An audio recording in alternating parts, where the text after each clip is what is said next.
we are going to look into log functions and their graphs. So let's recall some information. So some exponential functions properties. So that would be y equals b to the x power. If you remember, the domain is negative infinity to infinity. The range is 0 to infinity. The y-intercept point is 0, 1. The base point is 1b. And x-axis is the horizontal asymptote. Now, in previous videos, we talked about this logarithmic function. And we were talking about how to go from exponential to log or log to exponential. And we were talking about how they were inverses of each other. So since they are inverses of each other, that means that the domain goes from 0 to infinity. The range goes from negative infinity to infinity. So with any inverses of functions, the domain and range flip-flop. The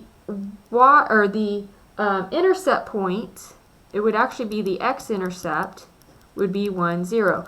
And just keep in mind that your inverses of each other, your inverse functions, the points just flip-flop.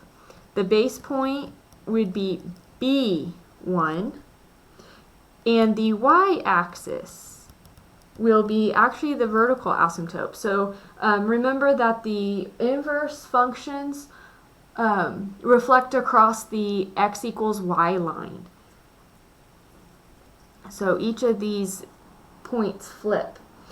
And we are going to graph with transformations or translations. Okay, so outside numbers, vertical shifts, horizontal, your inside, so on and so forth. So let's go ahead and look at the two graphs. So if we have log base b x, this would mean we would have a point at 1, 0, and then here's b, here's 1. We would have a point at b1. Okay, so because if you change this into an exponential, you can see why these two have switched. And then it will kind of look like the exponential, but reflected, and the vertical asymptote is here now. Okay, and then the other one would be if we had a fraction as a base, and it's just the reflection, or the we reflect it across the x-axis. So we still have that base point here, but we'd have negative 1, we'd have b negative 1 then. So wherever b is, b, and then at negative 1. And then we would have a logarithmic graph. So you can kind of think of these as exponential graphs. The exponential graph for this would be b1, and then your intercept would be here, and then 1b would be here. So then you would have a graph like this. So as you can see, there's the reflecting line, y equals x. So they are inverses of each other. But this is the log graph. So I always remember the exponential graph, and then I can just kind of flip everything to get my log. So let's go ahead and graph some of these. And I will kind of show you the way I think on graphing logs, because I'm so used to graphing exponentials, and I really love graphing exponentials, that the logs kind of throw a wrench in my thinking. So I think of y equals 2 to the x power. I always think of the base 2 exponent. So I know this one will have a x or a intercept at 0, 1, and my base point is at 1, 2. Well, then that would mean that my log would have these 2 points. So sometimes it's easier to think in exponential terms and then just flip-flop your points if you find this difficult for you. So in vertical asymptote, so we would have 1, 0 and 2, 1 then. So it'd be like an exponential on its side or reflected. And that is that.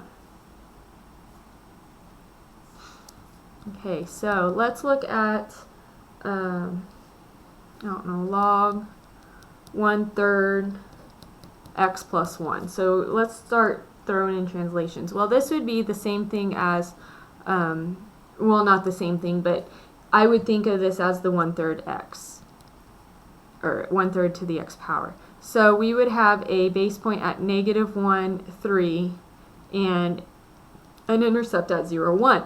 Well, that would mean my intercept is 1, 0, and then my base point would be at 3, -1. Okay, so a lot of times it's easier to think one way and then just flip everything. And if you automatically know the base point and intercept of your log here, that's fine. Go for it. So since we're going to translate, I am going to put x's here. Oh, let's see here, 3, -1. Okay, now we're going to translate. So since this is inside, we have to actually move 1 to the left. So here's my new one, and here's my new one. And since we have a vertical asymptote, now your inside number will determine your asymptote, whereas your exponential function, the outside number determines where your horizontal asymptote. Well, now since we have a vertical asymptote, it only moves left to right. Vertically, if you go up and down, it will not move at all. It just stays in the same place.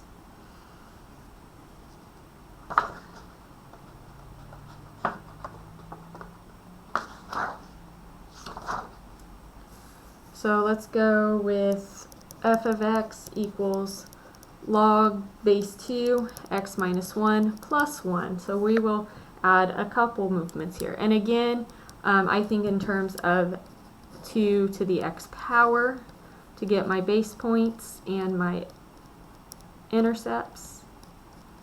So let's see here, my intercept, instead of up here, it would have to be this 1, 0. My base point would be 1, 2, so I'd actually have to stretch out to 2 and up to 1 then. Okay, remember it's opposite. Now with each of these, I need to move right 1 and up 1. So right 1, up 1, right 1, up 1, and that's okay if it uses the same point. And then since we have a vertical asymptote, it looks like we will be at +1, or we have to move over 1. So there is my logarithmic graph. Okay, not too bad as long as you understand how to graph the exponential graphs, then you can transform that into the logs by switching your points around because they are inverses of each other. And that will conclude this video.